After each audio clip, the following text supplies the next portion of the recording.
Bismillahirrahmanirrahim. Assalamualaikum warahmatullahi wabarakatuh. Waalaikumsalam warahmatullahi wabarakatuh. Halo Sobat Perizinan, selamat datang di podcast Dinas Penanaman Modal dan Pelayanan Terpadu Satu Pintu Kabupaten Sukoharjo. Ruang bincang inspiratif dan informatif seputar dunia perizinan dan penanaman modal. Saya Trisnayanti Dwi Lestari yang akan menemani Anda dalam episode kali ini.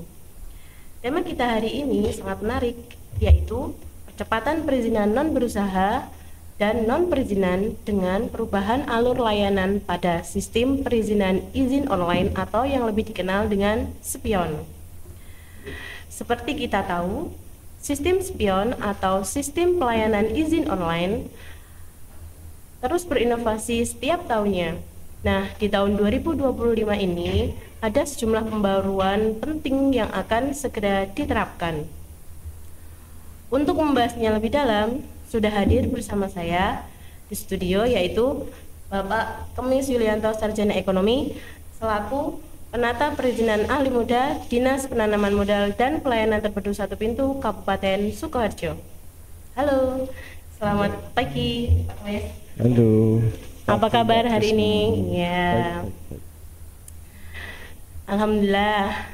Terima kasih sudah hadir pada kesempatan kali ini, Pak. Oke, terus nah langsung saja. Gimana? Sehat? Sehat. Oke. Iya, ini soalnya cuacanya mendukung untuk beristirahat sebenarnya ya.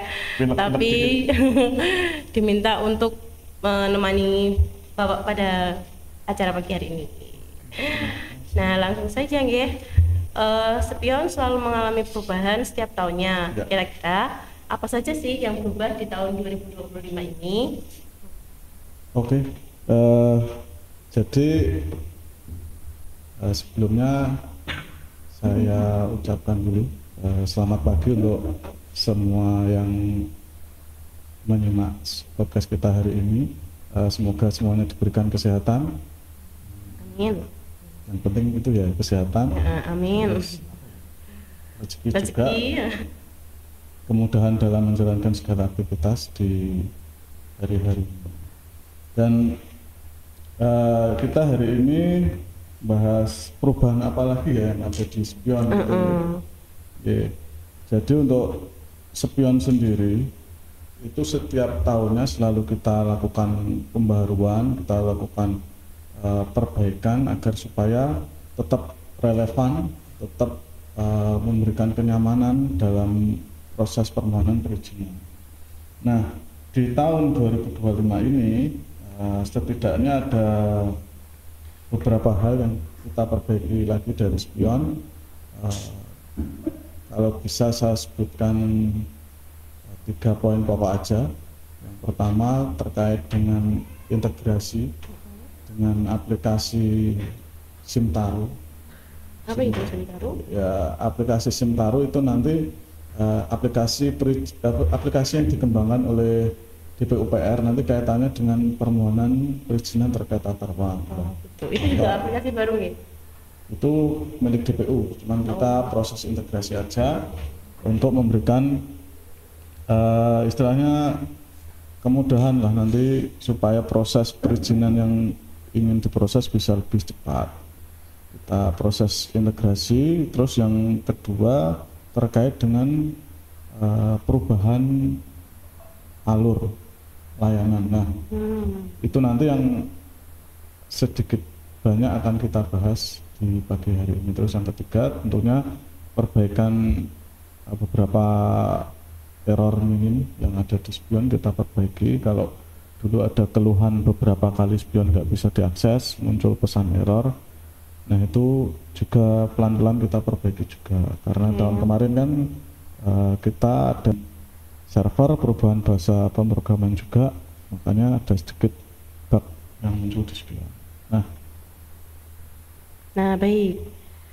Lalu apa yang menjadi dasar atau latar belakang dari perubahan ini? Nah, untuk untuk yang perubahan alur sendiri ya, kita bicara dulu terkait perubahan alur.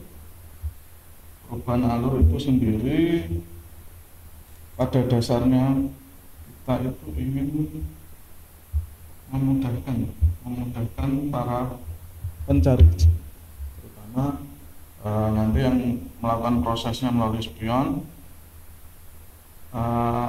akan kita sederhanakan dulunya melalui beberapa step. Nanti kita jelaskan step-step mana yang akan berkurang. Tapi untuk beberapa dasar perubahannya itu ada 3 poin pokok. Yang pertama terkait dengan struktur organisasi. Seperti kita tahu di DPM-PTSP saat ini sudah tidak ada struktural di bidang.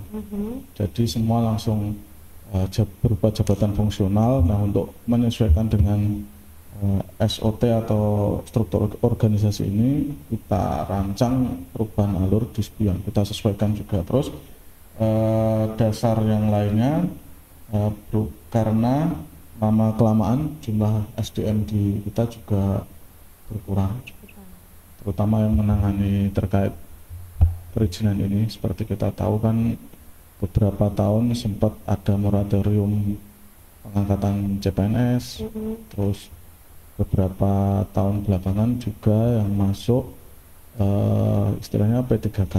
Jadi untuk yang benar-benar untuk mengurusi perizinan sekarang udah agak berkurang, makanya dengan berkurangnya jumlah SDM ini kita sederhanakan juga supaya istilahnya kita nggak keteteran dalam melakukan pelayanan ini. Terus yang selanjutnya terkait waktu layanan.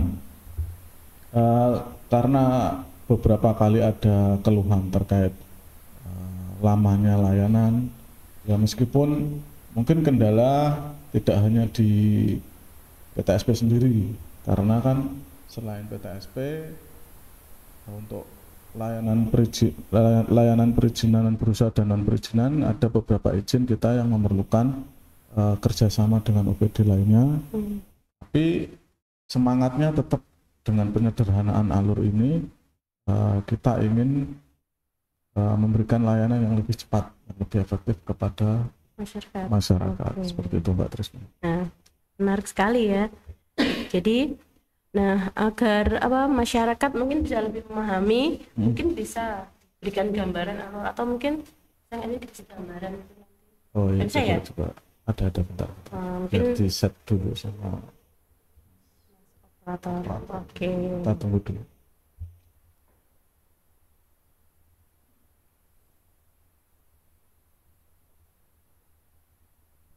Lumayan banyak ya jadi untuk perubahannya sih lumayan agak frontal sih untuk perubahan SOP kita di tahun ini. Jadi gimana ya, untuk kedepannya memang diharapkan untuk pelayanan perizinan di kita bisa lebih cepat, karena yang dulunya bisa melewati beberapa tahapan kita singkat, yang dulunya 2-3 tahapan kita pangkas jadi 1 tahapan. Oke. Yang langsung alur aja.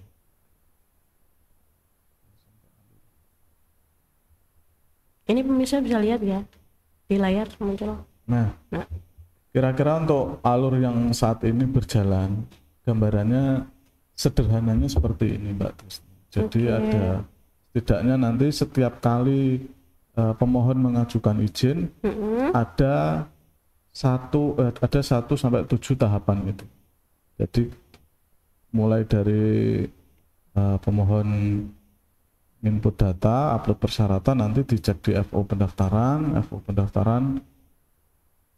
diteruskan ke kasih pelayanan masuk ke kasih verifikasi nanti diteruskan ke OPD teknis untuk penerbitan rekomendasinya. Terus setelah dapat rekomendasi nanti balik lagi ke PTSP, ke kasih penerbitan ini tugasnya untuk ngedraft atau bikin draft SK-nya itu, SK atau SIP-nya. Setelah draftnya selesai diteruskan ke koordinator untuk checking atau verifikasi draftnya. Setelah verifikasinya oke, diteruskan ke Pak Kepala Dinas untuk mendapatkan tanda tangan, nanti baru SIP itu bisa terbit. Nah, dari banyaknya alur ini nanti coba kita sederhanakan, kita simulasikan, kita berikan gambaran sederhananya seperti apa, nanti perubahannya di mana. Ini bisa coba Mas lanjut. Itu tadi yang sebelumnya ya. Ya, ini juga alur yang saat ini, tapi ini yang tidak melalui OPD teknis. Jadi ini internal, semisal berkas itu jalan di internal DPMP TSP pun masih ada 6 step yang harus dilalui. Nah, itu katakanlah semisal satu step bisa setengah hari atau 1 hari, itu kalau kita pangkas di sebelah sananya itu nanti harapannya bisa lebih cepat. Oke. Nah, cuma ada 2 ya, yang melalui OPD teknis dan tidak melalui OPD teknis ya. Garis besarnya seperti itu untuk perizinan yang dilayani PTSP. Jadi ada perizinan yang melalui OPD teknis itu yang memerlukan rekomendasi. Flashback mungkin perizinan seperti SIP, perizinan terkait tenaga kesehatan, terus terkait pendidikan, pendirian SD, PAUD, itu melibatkan OPD teknis ya, termasuk perizinan terkait tata ruang, SKKTR ataupun PKKPR non berusaha, itu memerlukan rekomendasi atau persetujuan dari OPD teknis. Sedangkan yang alur ini yang tanpa rekomendasi teknis itu berkas diproses di internal DPMP TSP, tapi ya itu dari bagian ini kan kelihatan banyak banget loket atau meja yang dilewati, istilahnya seperti itu. Di tahun ini kita lakukan perubahan alur agak signifikan, mungkin bisa ditunjukkan Mas. Nah, ini untuk perubahan alur saat ini ya, yang rencananya. Betul. Nah, kira-kira seperti ini Mbak Tris. Nah, jadi yang tadinya alur melalui perangkat dinas teknis itu ada 7 ya tadi. Ada 7. Ini kita sederhanakan, kita pangkas, kira-kira kita potong jadi 5. Jadi kita kurangi 5. Nah, untuk alurnya kenapa seperti ini sedikit saya jelaskan juga supaya nanti tidak ada dusta di antara kita ya. Antara pemohon dan petugas, tidak ada yang istilahnya kok lama atau kok lama mandeknya di mana. Ini kira-kira alurnya seperti ini. Alur yang baru yang kita rencanakan. Jadi pemohon yang pertama nanti daftar, terus isi data, upload permohonan di 0, itu prosesnya 0. Terus setelah ini nanti terus masuk di pelayanan awal. Ini namanya belum fix ya, tapi kalau boleh saya kemarin katakan, nanti bloknya menjadi blok verifikator. Jadi tugasnya untuk memeriksa kebenaran dan kelengkapan data dan dokumen yang diupload. Jadi di istilahnya ini saringan pertamanya. Ini kayak orang datang bawa berkas kalau dulu ya. Ya, seperti ini udah komplit belum? Ya, dicek isiannya udah benar belum. Kan sebelum upload dokumen kan ada form yang perlu diisi kan. Ya. Itu isiannya udah benar belum. Terus kalau isiannya udah oke, dicek lagi dokumen yang diupload atau yang dilampirkan pemohon ini udah benar belum. Nah, kalau sudah benar, sudah oke nih dari sisi verifikator, nanti dari verifikator ini dia klik persetujuan, nanti akan mencetak surat pengantar yang secara sistem akan dikirimkan ke OPD teknis. Nah, OPD teknis seperti yang tadi kita sampaikan, ini tugasnya untuk memberikan atau membuat rekomendasi teknis persetujuan izin. Jadi untuk izin nakes, kontrolnya kita kan teknisnya kan kita tidak menguasai, makanya kita melibatkan dinas kesehatan. Nah, untuk SIP ini nanti contoh katakanlah SIP tenaga kesehatan ini, berkas nanti akan secara sistem dikirimkan ke dinas kesehatan. Nah, dari dinas kesehatan nanti cross check lagi, mereka verifikasi lagi, setelah selesai, setelah oke, mereka menerbitkan rekomendasi atau persetujuan. Nah, rekomendasi atau persetujuan ini nanti dikirimkan balik ke PTSP, ke penerbitan, itu nanti untuk proses drafting SK. Ya. Drafting SK selesai, diteruskan ke koordinator untuk verifikasi itu draftnya, ada salah cetak enggak, ada kesalahan ketik enggak, ya, itu nanti fungsinya di koordinator. Terus setelah koordinator oke, paraf secara sistem, berkas diteruskan ke kepala dinas. Kepala dinas baru setelah itu bisa menandatangani secara elektronik juga, dan setelah ditandatangani kepala dinas, berkas secara otomatis dikirimkan ke akun pemohon bisa mendownload atau mengunduh SK yang sudah terbit, seperti itu. Jadi untuk prosesnya kira-kira kalau boleh disimpulkan dari alur yang baru ini yang kita potong di proses awalnya tadi, yang diverifikasi berkas dan datanya itu tadi yang kita potong, kita persingkat. Yang dulunya masuk sampai 3 loket, kita persingkat jadi 1 loket aja. Nah, itu di 1 loket awal itu udah pasti berkasnya benar, atau nanti ada kemungkinan nggak kalau di berangkat oh ternyata di tahap awal itu lolos, atau udah itu seleksi sistem kan ya? Iya, betul. Nah, ada kemungkinan nggak kelolosan, oh ternyata masih ada yang kurang tapi udah sampai ke PD teknis. Nah, itu gimana? Ada kemungkinan kayak gitu kan? Ada. Jadi gini, PTSP itu bekerjanya secara administratif. Jadi administratif itu semisal persyaratannya A, B, C, D, E, F. Nah, kita PTSP ngeceknya A, B, C, D, E, F, semua terpenuhi, semua benar, kita anggap oke, kita kirimkan ke Dinkes. Katakanlah seperti itu, kita kirim ke OPD teknis, dalam hal ini Dinkes. Nah, kewenangan teknis atau yang benar-benar tahu teknisnya seperti apa, itu memang di OPD teknis, dalam hal ini Dinkes. Lah nanti Dinkes juga punya kewenangan untuk menerbitkan rekomendasi. Ya, rekomendasi itu nggak hanya rekomendasi persetujuan, tapi ada juga rekomendasi penolakan.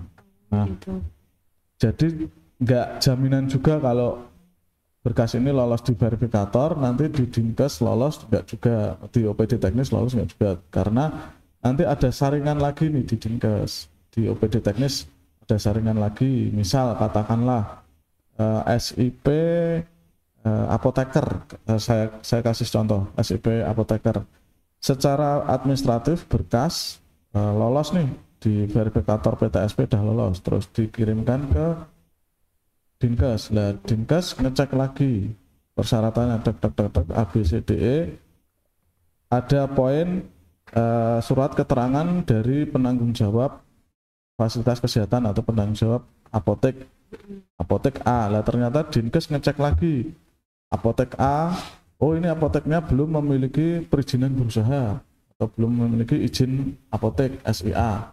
Dan nanti dari Dinkes itu bisa melakukan rekomendasi penolakan, dikarenakan nanti keterangannya semisal fasilitas kesehatan belum memiliki izin operasional, seperti itu. Kewenangannya ranahnya ranah dinas teknis. Berarti ini seleksi awalnya itu bukan seleksi aplikasi, tapi tetap seleksinya ya administrasi tadi ya. Betul, tetap ada tugasnya. Betul. Nah, tapi itu ya mungkin karena persyaratan tiap izin itu banyak, itu nanti modelnya per satu syarat satu form atau bentuk izin seperti itu. Kalau itu tetap satu syarat satu form. Iya. Satu syarat satu form. Misal persyaratan KTP nanti juga ngupload sendiri KTP. Persyaratan semisal STR atau SIP yang dimiliki, nah nanti ada form tersendiri, satu persyaratan satu form. Kalau selama ini banyak ya yang misalnya kelolosan loh, seringnya kelolosan itu banyak nggak kira-kira Pak? Kalau itu sih Masuk kelolosan di mana nih? Udah dari awal udah masuk, mungkin sekiranya ini udah komplit KTP, terus apa tadi STR, terus surat pengantar gitu. Terus nyampe di OPD tadi, ternyata ini masih kurang, atau keterangannya ini kurang apa, atau ternyata ukuran fotonya salah kayak gitu. Pernah nggak? Ya pernah, cuman nggak banyak sih, Nggak cuman banyak, ya. itu masih dalam taraf administratif, jadi nggak dari perangkat dinas teknis pun menyadari istilahnya ruang-ruangnya atau kewenangannya tetap ada batasnya gitu. Cuman untuk lebih kewenangan teknisnya atau lebih teknis memang ada di OPD teknis. Misal ini kalau saya kasih contoh tadi yang perizinan kesehatan gitu. Saya kasih contoh lagi perizinan di bidang tata ruang. Misal katakanlah PKKPR, mungkin kalau yang pernah mengurus KKPR non berusaha. Pengeringan itu dulu. Pengeringan istilahnya, kalau orang awam taunya untuk pengeringan itu. Itu kan prosesnya berkas memang masuk ke PTSP dulu. Setelah masuk PTSP di verifikasi seperti itu tadi 1, 2, 3 dari FO, kasih pelayanan, kasih verifikasi kalau alur yang sekarang ya. Sekarang, iya. Terus setelah itu baru nanti masuk ke OPD teknis lah. Untuk KKPR sendiri OPD teknisnya itu ada 2 sesuai kewenangannya kan, kewenangan BPN sama kewenangan DPUPR. Lah berkas yang oke, maksudnya yang sudah diverifikasi di PTSP itu dikirimkan ke OPD teknis tadi by sistem, tapi setelah pengiriman itu nggak menjamin akan terbit KKPR-nya, karena nanti masih ada pemeriksaan dari ATR BPN, masih ada pemeriksaan dari DPUPR juga, dan misal pun ditolak atau ada penolakan itu nanti disampaikan juga melalui sistem. Jadi pinter-pinternya atau rajin-rajinnya dari pemohon untuk ngecek akun spion. Jadi semisal Mbak Trisna nih habis ngajuin permohonan 1 hari, 2 hari, 3 hari itu harusnya sudah mulai dicek, nggak kita dibuka bentar, trackingnya sampai sini gitu. Nanti takutnya kalau ada keterangan penolakan atau catatan dari baik dari PTSP maupun dari dinas teknis, nanti takutnya kelewatan. Takutnya gini, jadi semisal Mbak Trisna sudah ngajukan perizinan, terus ya sudah, saya tunggu seminggu lagi lah terbit gitu kan. Langsung terbit sendiri, sendiri. Seminggu lagi lah terbit gitu lah. Ternyata setelah 1 minggu dibuka, ternyata ada catatan penolakan atau catatan perbaikan. Tolong ini misal KTP tidak jelas atau berkas yang dilampirkan masih kurang seperti itu. Ya, itu nanti yang jadi poin perbaikan itu nanti yang jadi miss antara kita sama pemohon. Gitu. Nah, misalnya nih, tadi kan ada kayak gitu miss penolakan ya berarti katanya. Kalau yang tahun ini selama sistem berjalan sampai dengan saat ini, kalau udah ketolak itu kan biasanya harus mengajukan dari awal karena nggak bisa. Dan ternyata masih banyak yang ini ya, dikiranya perbaikannya di misalnya di KTP-nya ternyata belum nih, nggak bisa dibaca sampai sana. Di pemohon itu ganti langsung di form KTP gitu. Nah itu kan nggak bisa ya sampai ini ya. Nah untuk pembaruan yang baru, rencana yang baru nanti, apakah udah bisa langsung atau tetap sama? Lumayan repot nih, masa tiap ada penolakan harus mengajukan baru lagi seperti itu. Jadi gini Mbak, dasar mengapa dulu sistem kita buat seperti itu. Jadi untuk permohonan yang tidak lengkap atau kurang berkasnya kita tolak, dan penolakan itu harus daftar baru. Itu dulu dasarnya karena kita sering kena semprot dari instansi penilai, entah itu Ombudsman, entah itu Pan RB. SOP kita nggak jalan. Semisal SOP untuk perizinan A itu 5 hari. Nah, setelah ada penilaian atau monitoring dari instansi penilai, kok ada beberapa izin yang bisa sampai 2 minggu, 3 minggu. Nah, kita petani nih masalahnya. Ternyata kendalanya itu ada di salah satunya, ya. Salah satu temuan kita itu ada di pemohon tadi. Pemohon ada catatan perbaikan, misal ada pengajuan 1, ada catatan perbaikan, pemohon itu nggak buka akunnya sama sekali, bukanya nanti setelah 1 minggu, 2 minggu baru buka. Dan itu SOP di sistem kita jalan terus nih, jalan terus. Dan setelah 1 minggu, misalkan 1 minggu dia baru buka, baru perbaikan. Nah, otomatis kan semisal jenengan daftarnya tanggal 1, nanti selesainya kan bisa aja tanggal 14 kalau gitu. Padahal SOP kita kan 5 hari ini, harusnya tanggal 5, tanggal 6 kan udah jadi. Nah, itulah kenapa untuk spion yang dulu yang lalu itu kita buat kalau udah ditolak ya udah kamu daftar lagi dari awal biar SOP tetap jalan. SOP-nya jalan lagi dari awal. Nah, itu sakleknya kita dulu seperti itu. Tapi karena ada masukan atau saran dari beberapa pemohon terkait kesulitan ini, Mas atau Mbak, cuman salah satu syarat ini aja kok saya mendadak ulang lagi dari awal, dari A sampai Z lagi. Nah, itu di perbaikan sistem kali ini juga kita wadahi. Jadi untuk nanti ke depannya, untuk perbaikan sistem yang selanjutnya ini kita kembalikan kita wadahi untuk semisal nih jenengan daftar terus kesalahannya di poin KTP. Dan nanti untuk selanjutnya jenengan hanya perlu perbaikan di KTP. Jenengan perlu upload syarat yang lain lagi. Iya, kan? Betul. Nggak perlu ngupload semua syarat A, B, C, D, E, F. Nggak perlu. Misal jenengan salahnya di poin A, ya udah nanti jenengan perbaikan aja, perbaikan di poin A tok. Tapi nanti dari perbaikan itu memunculkan ID atau nomor daftar baru. Oh, berarti nanti nomor daftarnya berubah? Ya. Oh, yang semula misalnya dapat nomor 1, ini jadi nomor 2. Ya, seperti itu. Jadi itu kita kasih win-win solution lah. Dari SOP di kita jalan, pemohon juga nggak kesusahan. Win-win solution. Jadi 50-50. Kita enak, mereka juga enak. Pemohon juga enak. Lumayan ya berarti ya, dari yang tadinya misalnya ketolak, ketolaknya cuma KTP, kalau yang masih berjalan ini kan harus perbaikan aja gitu. Oh, statusnya berubah jadi dari permohonan baru menjadi perbaikan. Iya. Perbaikan. Cuman belum selesai gitu ya. Belum. Oke. Menarik sih ini. Nah, ini kira-kira kapan perubahan tersebut akan mulai diterapkan secara resmi, Pak? Untuk perbaikan ini sudah mulai jalan dari Agustus kemarin. Kita terus koordinasikan dengan vendor atau pihak ketiga dari yang mengerjakan spion ini. Kita rencanakan nanti di bulan ini Oktober ya.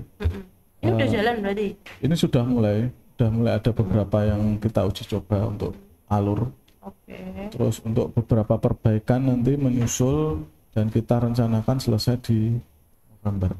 Jadi nanti Desember target kita udah smooth gitu, jalannya udah enak. Udah minim bug ya berarti ya. Karena kita kan istilahnya kalau langsung kita kerjakan gitu nanti khawatirnya kalau ada permasalahan atau kendala lagi nanti bisa menimbulkan kerepotan di masyarakat juga kan. Makanya kita uji coba dulu di beberapa izin. Kalau nggak salah kemarin ada beberapa izin yang akan jadi pilot. Kalau nggak salah ingat ada beberapa izin SIP dokter, SIP apoteker, SIP bidan, SIP kefarmasian. Itu nanti karena beberapa izin itu kan permohonannya banyak banget. Dari beberapa izin perizinan yang ada di PTSP, izin tersebut selalu Paling banyak ada ya? di top off Oke. gitu. Ini izin di PTSP itu kurang lebih ada berapa banyak? Kalau Ribuan, kayaknya ribuan ya. di PTSP sendiri termasuk yang berusaha ribuan. Cuman untuk yang non berusaha dan non perizinan yang dilayani spion ini ada 50. Kurang lebih 50 50. yang saat ini ada di spion. 5 peringkat teratas perizinan yang paling banyak pemohon ajukan tuh kira-kira apa sih? Kalau yang di spion ya, terutama itu yang paling banyak terkait perizinan nakes. Oh, nakes. Berarti Bidang dokter ya? perawat, dokter, nah itu yang paling banyak. Sama kefarmasian itu paling banyak. Jadi banyak dokter dong di Sukoharjo ya? Iya sebenarnya. Rumah sakit juga banyak kita. Ya. Rumah sakit Praktek banyak. mandiri Berarti juga praktek mandirinya juga banyak. Nakes juga banyak. Ya, yang penting yang sakit sedikit. Nah, semoga. Hmm. Oh, apa ya? Rata-rata dokter atau tenaga medis yang mencari izin itu kebanyakan yang berpraktek mandiri apa ikut Kalau- di rumah sakit gitu, instansi gitu Kalau misalnya dari paling banyak kalau dari data izin. sih kebanyakan yang di fasilitas kesehatan ya. Fasilitas kesehatan itu bisa rumah sakit, bisa klinik, dan kalau kita ambil contoh rata-rata di klinik Pratama itu sendiri satu klinik bisa dipraktekin 3 sampai 5 dokter. Jadi kita ambil contoh klinik mana ya?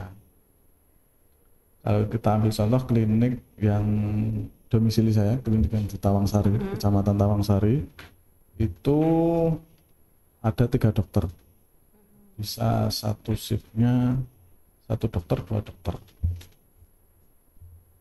Satu shiftnya. Satu shiftnya. Satu shift itu dari jam berapa sampai jam berapa? 24 jam kah atau cuma dari jam 8 sampai jam 7? Kalau ini kan lagi musim orang pilek ya. Ya. Lagi musim orang pilek itu antrian pagi itu udah banyak banget. Tanda-tanda ada wabah pilek ya. Nah, Kalau izin klinik sendiri itu kan gini ya. Jadi kan untuk vaskes sama tenaga kesehatannya itu kan perlu dibedakan. Vaskes itu nanti bisa berupa klinik, bisa berupa apotek. Nah, perizinannya itu termasuk nanti perizinan berusaha. Nyarinya di OSS. oke. Terus kalau yang SIP nakes tadi tenaga kesehatan, untuk klinik misal ada dokter, ada perawat, ada bidan, ada kefarmasian. Nah, itu baru mereka nyari atau proses izinnya di spion. Spion. Untuk praktiknya aja ya. Prakteknya betul. Terus, oh ya, tadi 5 izin teratas tadi apa? Ya, oh ya izin SIP tadi ya, nakes ya termasuk ini salah satunya. Oke. Ini, nah nih terakhir nih Pak, apa dampak positif yang diharapkan dari perubahan alur layanan ini? Baik bagi dinas maupun masyarakat sebagai pemohon izin. Oke, baik. Nah, terutama kita kaji dulu dari internal kita ya. Dari DPM PTSP sendiri, dengan adanya perubahan alur ini diharapkan kinerja internal kita itu lebih efektif, lebih efisien. Jadi nggak perlu lagi satu izin dicek oleh 3 orang, tapi 3 orang itu tapi 1 orang itu bisa ngecek 3 izin. Gimana? Saya jelasin. Oh, dulu satu izin diceknya oleh 3 orang. Ya, Kalau sekarang dibalik berarti. kalau sekarang dibalik, kita pengennya 1 orang bisa ngecek 3 permohonan gitu, istilahnya seperti itu. Jadi kalau dulu nih, misal ada 1 permohonan SIP dokter, SIP dokter nanti masuk 1 FO, masuk 2 pelayanan, masuk 3 verifikasi. Nah, kita pengennya itu sekarang lebih efektif, lebih efisien. Satu, langsung dicek di verifikator.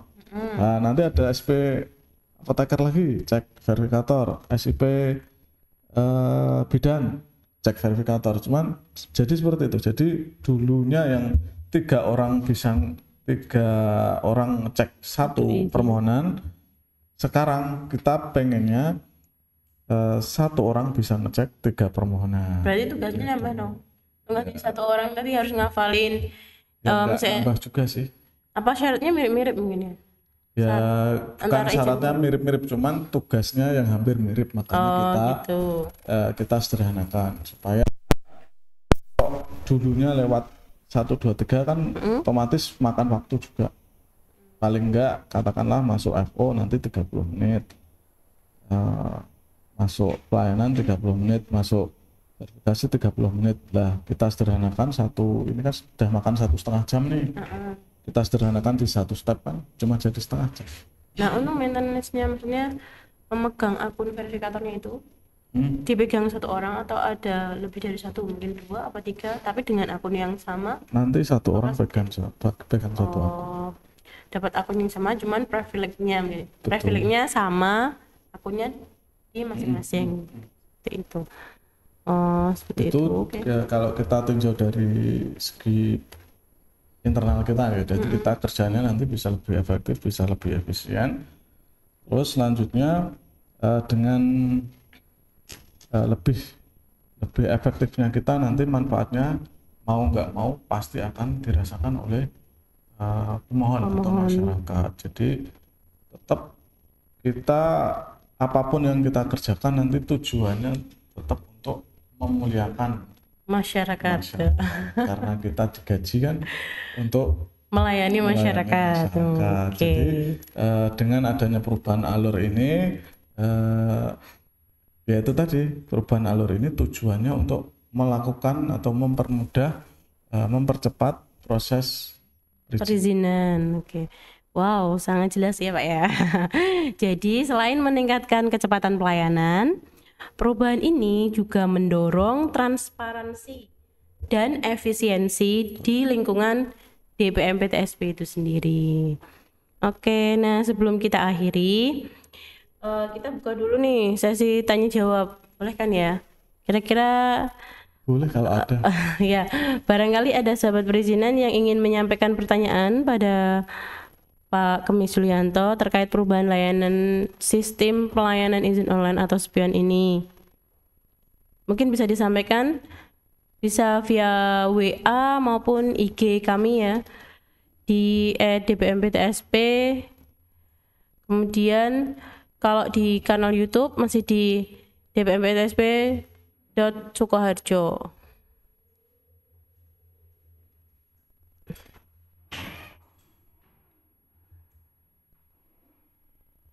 Mungkin ini ada pertanyaan nih dari Ibu Ina.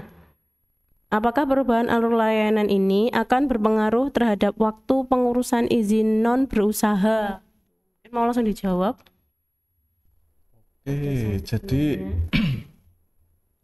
Jadi gini, seperti yang sudah kita sampaikan tadi di pembicaraan hari ini, jadi memang untuk perubahan alur ini kita tujuannya untuk memberikan layanan yang lebih cepat. Jadi kita potong beberapa logat, beberapa meja agar supaya berkas dari pemohon itu cepat sampainya ke pemohon lagi. Jadi ibarat kita pesan paket, kalau kita ngeceknya progresnya, oh hari ini masih sampai sini, hari ini sampai sini, hari ini sampai sini, kok nggak sampai gitu. Kan di spion kan juga ada fasilitas tracking seperti itu kan. Kok dicek di dashboard spion itu pelacakan perizinan kok dicek ada 7 titik 1, 2, 3, 4, 5, 6, 7 kok dari kemarin kok baru di nomor 2, nomor 3, terus ini kapan sampai saya nih gitu lah. Itu tujuannya jadi untuk perubahan alur ini nanti bertujuan memang untuk memberikan layanan yang lebih cepat. Jadi nanti diharapkan dengan adanya perubahan alur ini, nanti pemohon akan menerima manfaatnya dengan SIP atau SK yang terbitnya lebih cepat. Tuh, mungkin lebih seneng ya. Kita lebih pas kalau kita beli langsung dapat barangnya, itu pasti seneng ya. Iya. Mungkin semacam itu. Cuman ini Kalau bisa SIM D. same Kita day, kapan-kapan kita one day service gitu kali ya. Kapan-kapan kita kan seperti itu aja ya. Oke. Suatu hari jadi. Nih ada lagi nih. Apakah kita bisa mengajukan izin melalui WhatsApp? Pengajuan KTP bisa melalui WA seperti itu? Pengajuan KTP. Oh ya. Oh. Ini kan kayak gimana ya? Kalau emang di Capil ya, berarti kalau perbandingannya dengan Capil. Jadi gini, di Capil itu memang mewadahi permohonan KTP by WA. Itu karena sistemnya Capil memungkinkan untuk jadi petugas di Capil itu bisa menginput data kependudukan sesuai yang di WAK tadi. Tapi untuk untuk pelayanan perizinan kita, karena kita sudah mewadahinya secara online, kita tidak lagi menerima di jalur lain. Oh gitu. Karena kita rasa jalur online itu juga udah sama-sama enaknya sih. Kita kan juga udah nggak perlu lagi ke kantor. Kita istilahnya tinggal ngisi data, upload persyaratan, kan sama aja toh. Kita kalau WA kan juga ngetik data identitas, nama, alamat dan sebagainya. Nanti juga ada dokumen yang perlu dikirim by WA. Misal nanti kalau KTP ya, nanti KTP lama, ada akta, itu kan juga dikirim by WA. Nah itu kalau kita layani lewat spion tadi. Jadi untuk data diisi lewat spion, dokumen persyaratan diupload lewat spion, nanti izin terbit juga lewat spion. Karena syaratnya banyak gitu ya. Oh ya, ini ngomong-ngomong masalah KTP tadi ini, karena di masyarakat kita ini masih banyak yang awam, termasuk tetangga saya sih. Kemarin itu taunya, oh ini orang perizinan, taunya ini ngurus semua izin, semua yang berkaitan dengan izin itu ngurusnya di PTSP. Ya contohnya tadi KTP, Pak bisa bikin KTP di sini. Oh kalau surat keterangan ini ngurusnya berarti juga di sini. Mungkin apa perlu dikasih gambaran ini mungkin ya, karena mungkin di sini di DPM PTSP itu kan punya mall pelayanan publik ya. Mungkin kiranya oh ngurusnya tuh di satu pintu, sekarang di PTSP semua. Iya. Padahal nggak seperti itu kan ya, ada pos-posnya sendiri gitu. Betul. Ya, emang karena masyarakat kan taunya apa ya, kita di Pemda gitu seragamnya kan juga sama sekarang ya. Ya kan kita seragamnya sama kan. Dulu kan kita seragamnya itu yang merah kuning hijau. Iya, merah kuning hijau. Sekarang kita sama dengan yang lainnya. Dan ya nggak bisa disalahkan juga sih kalau masyarakat tanya apapun ke kita. Karena saya juga biasa sih, semisal di WA itu ada yang tanya terkait akte kelahiran, ada yang tanya terkait jalan rusak ya ada. Kita itu ya siapa aja, kalau kita bisa jawab ya dijawab. Kalau enggak ya udahlah, kita nanti tanyakan ke teman kita yang di dinas terkait. Karena taunya, nah kan Pemda itu kayaknya semuanya serba tahu gitu ya, di cover semua gitu. Nah ini itu kayaknya ada pertanyaan lagi tuh. Oh ya, apakah di dinas penanaman modal bisa pinjam modal? Ya jangan karena namanya di belakang ya, DPM PTSP, panjang sekali ya kalau orang tua ya. Seperti itu. DPM PTSP, Dinas Penanaman Modal dan Pelayanan Terpadu Satu Pintu. Mungkin karena depan namanya penanaman modal. Ya, dikiranya kita bisa ngasih modal usaha. Serius pernah aku ditanya seperti itu. Pak, katanya dinas penanaman modal, saya mau pinjam modal, kok nggak bisa? Ya, maaf aku. Tapi kayaknya nama kita itu belum terlalu terkenal gitu ya di masyarakat ya. Awalnya dinas perizinan. Oh, lah kalau kita bilangnya dinas perizinan mesti itu tadi Tahu, melenceng. kebanyakan tahu. Ya izin sekolah, izin PKH mungkin, bahkan KTP, akte itu. Loh kok nggak bisa katanya dinas perizinan. Padahal di situ ada posnya masing-masing kayak Dukcapil tadi ya Pak ya. Itu khusus untuk mengurusi kependudukan. Nah, tentang persyaratan kependudukan itu ada bagian Capil sendiri. Kalau untuk PKH, dinas sosial itu masuknya di dinas sosial. Nah, di kami itu khusus untuk mengurusi perizinan berusaha dan non berusaha. Jadi kebanyakannya kaitannya dengan pelaku usaha atau pengusaha lah katakan seperti itu. Kalau untuk mahasiswa berarti itu untuk keterkaitan magang atau izin belajar seperti itu. Ya katakanlah seperti ini, Pak saya punya warung kelontong nih, ini perizinan yang perlu bisa nggak atau apa atau perizinan yang saya perlu lengkapi lah gitu masih masuk ya di kita ya. Kadang ya itu tadi pertanyaannya, wow, terkejut di luar ekspektasi yang kita harapkan. Nah, gitu. Oh ya ini lagi kalau lewat spion untuk SK izin apakah perlu dilegalisir? Nah, oh di zaman sekarang masih ada legalisir ya Pak? Masih dong. Padahal udah era TTE kan. Oh ya ini sebelum itu kan itu udah TTE ya. TTE itu kan tantangan digital. Bisa difotokopi dan diperbanyak. Betul. Nah kalau nawar saya sih sebenarnya nggak perlu kali ya. Jadi gini, jadi kan permohonan legalisir itu tetap dilayani di DPMP-TSP, tapi dengan catatan itu untuk terbitan perizinan di bawah tahun 2019. Bedanya apa?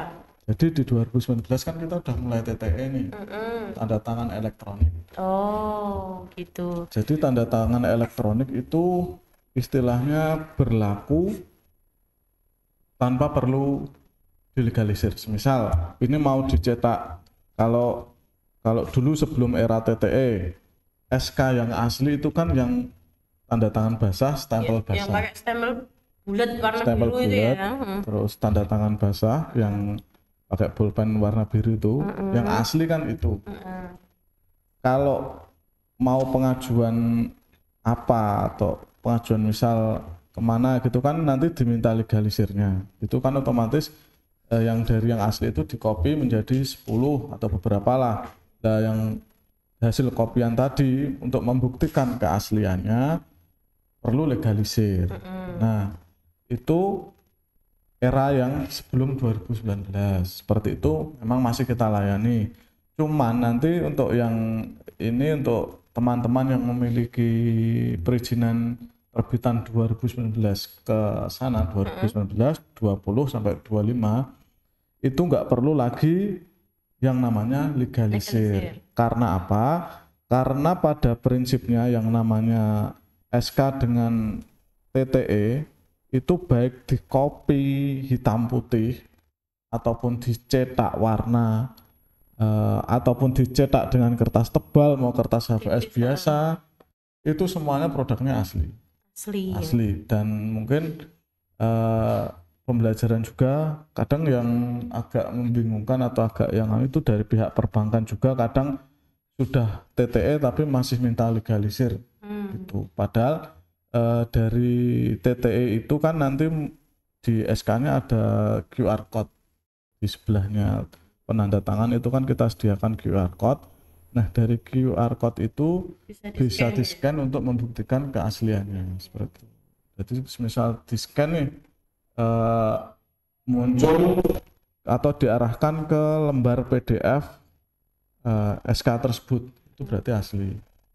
Atau nanti ada keterangan valid, ya itu berarti asli. Dan catatannya mungkin bagi pihak-pihak yang membutuhkan terkait SK yang diterbitkan di DPMP-TSP dari QR code itu nanti bisa di-scan. Nah misal scan-nya nanti muncul valid itu berarti dia masih dokumen asli, belum edit.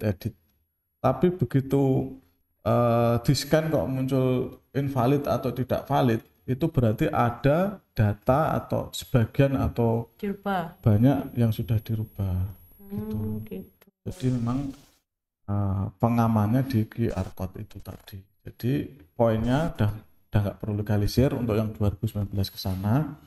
Sama untuk pengecekan keaslian berkas sekarang udah nggak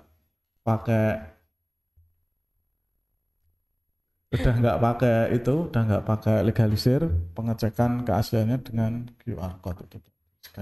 Berarti selain SK pegawai, SK macam keluaran spion itu juga bisa sekolah tau Pak? Bisa sekolah juga tuh? Bisa dong. Ternyata saya baru tahu loh, ini beneran loh ini. Setahu saya kan yang bisa sekolah itu cuman SK-nya pegawai. Jadi SK yang dikeluarkan dari spion ini ternyata bisa sekolah juga. Laku juga Oke. Nah mungkin bagi teman-teman malah promosi gitu, enggak ya. Jangan. Nah ini ada lagi nih, bagaimana untuk orang tua yang ingin mengurus izin namun tidak bisa mengoperasikan spion. Tunggu, tapi kalau orang tua ngurus izin apa nih? Ya izin itu tadi pengeringan kan bisa. Oh ya. Kan orang tua itu tanahnya banyak. Oh iya. Tuan tanah. Iya, Tuan tanah. Oke. Jangan meremehkan orang tua. Orang tua di desa itu tanahnya berhektar-hektar. Nah, ini kaitannya dengan izin yang lain ya selain SIP tadi ya berarti. Ya, kan kita juga ada yang namanya SKKTR. Terus ada namanya PKKPL, KKPR berusaha. Nah, KKPR non berusaha itu kan salah satu fungsinya untuk pengeringan yang dulunya sawah, nanti bisa dijadikan pekarangan untuk dibangun rumah tinggal atau lain sebagainya. Nah ini untuk apabila ada kendala seperti ini saya sudah sepuh, nggak bisa nggak bisa istilahnya gaptek lah, katakanlah seperti itulah. Kalau kasusnya seperti itu di DPMP TSP di MPP ada beberapa tenan yang disediakan, nanti bisa ke tenan 1, 2, 3, 4 itu nanti ada petugas yang standby, nanti bisa dipandu atau mungkin malah dibantu inputkan oleh petugas, tapi catatannya tetap akun dipegang setelah pengerjaan atau apa, akun tetap diserahkan kepada pemohon. Ya. Nanti kalau lupa gimana? Seringnya gitu. Kalau lupa nanti ya itu lupa password gitu aja ada di spion ada fitur lupa password. Cuman kalau biasanya lupanya itu sepaket. Lupa password, lupa email, lupa akunnya, ya sudah nanti WA admin nggak apa-apa. Oh gitu. Wah ini berarti kan sangat memudahkan sekali ya untuk masyarakat ya. Nah gitu. Nah ini tadi kan bilangnya dibantu nih. Kira-kira itu nanti gratis apa harus gitu kan? Nanti lama, nanti kalau nggak, saya takut nih mau ngurus izin ini, tapi kalau nggak dikasih lama jadinya nggak dapat gitu. permen nanti lama gitu gimana? Ya enggak. Kalau selama pengurusannya dilakukan secara sendiri, berangkat semisal tadi ada contoh kasus orang tua nggak bisa spion, nggak bisa login atau nggak bisa pakai spion, selama bapak atau ibunya itu sendiri ke PTSP, nanti permohonan dibantu oleh petugas PTSP, nanti dipastikan semua layanan yang dilayani di PTSP gratis. Kita layani gratis. Mau jadinya cepat atau nggak lambat gitu, cepat atau nggak lambat itu tetap gratis karena kita semangatnya itu melayani masyarakat sebaik mungkin, secepat mungkin. Tetap gratis itu. Ya. Tetap gratis kalau tanpa calo loh ya, selama dia nggak lewat pihak manapun, selama dia ke PTSP-nya sendiri, diurus sendiri, berkasnya sendiri, nanti dilayani kecuali nggak? Tanpa kecuali, tidak ada syarat ketentuan berlaku. Nah ini kan izin gratis kan? Misalnya aku mau nyari izin ini nih, apa apotek sama ya, pendirian apotek. Tapi kenapa kok SLF-nya mahal? Ini di spion apa enggak ya? Bukan. Jadi kalau khusus untuk SLF itu sepaket sama PBG ya. Kan berusaha, non berusaha. Persyaratan dasar deh yang Persyaratan berarti ya. dasar kan itu masuknya. Jadi untuk PBG persetujuan bangunan gedung sama yang dulu IMB izin mendirikan bangunan sekarang kan udah nggak ada, diganti PBG. Persetujuan bangunan gedung itu nanti sepaketnya sama SLF, sertifikat layak fungsi. Lah kenapa kok banyak komplain mahal? Itu mahalnya karena masuknya ke konsultan gitu. Bukan mahal biaya retribusi di pemerintah daerah, bukan. Itu mahalnya karena biaya konsultan itu swasta. Bukan dari Swasta itu tetap mencari laba ya. Jadi pinter-pinternya aja bagi pelaku usaha terutama dalam memilih konsultan yang menangani PBG SLF ini, karena memang besaran biaya atau tarif berbeda tiap konsultan. Jadi itu mahalnya bukan karena bayar retribusi di pemerintah kabupaten, tapi memang karena itu biaya dari konsultan, itu kan keahlian. Oh ya, berarti itu di luar dari retribusi sama pajak daerah. Gitu. Oke. Nah, mungkin masih ada pertanyaan lagi atau sudah habis? Atau mungkin dari teman-teman yang di sini boleh nanya juga? Kayaknya udah habis. Kayaknya udah habis. Oke. Udah nih. Mungkin yang di sini tidak ada juga. Oke. Oke.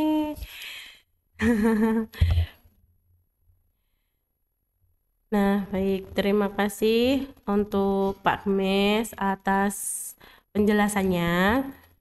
Cukup membuat kita paham guys, sedikit banyak paham tentang tadi perizinan dan pembaruan dari sistem pelayanan izin online. Nah, terima kasih karena tidak ada pertanyaan lanjutan lagi, jadi kita langsung ke penutup saja nggih Pak nggih. Terima kasih banyak kepada Bapak Gemes Yulianto, Sarjana Ekonomi, atas waktu dan penjelasan yang sangat informatif hari ini. Nah, semoga penjelasan mengenai perubahan alur layanan sistem pelayanan izin online atau SPION tahun 2025 ini bisa memberikan pemahaman dan kemudahan bagi masyarakat dalam mengurus perizinan non-berusaha maupun non-perizinan. Dinas Perizinan dan Penanaman Modal Pelayanan Terpadu Satu Pintu Kabupaten Sukoharjo terus berkomitmen memberikan layanan publik yang cepat, mudah, transparan, dan akuntabel. Untuk Sobat Perizinan, jangan lupa untuk terus mengikuti podcast kami DPM PTSP Kabupaten Sukoharjo agar tidak ketinggalan informasi dan inovasi layanan terbaru dari kami. Untuk kritik dan saran bisa disampaikan pada akun resmi DPM PTSP pada kanal IG @DPM-PTSP Sukoharjo, Facebook page Dinas PM dan PTSP Kabupaten Sukoharjo, dan WA center kami di 0811 2784 100. Saya Trisnayanti Dwi Lestari pamit undur diri. Sampai jumpa di episode berikutnya, dan mari kita bersama mewujudkan pelayanan publik yang prima, berintegritas, dan membahagiakan masyarakat. Wassalamualaikum warahmatullahi wabarakatuh.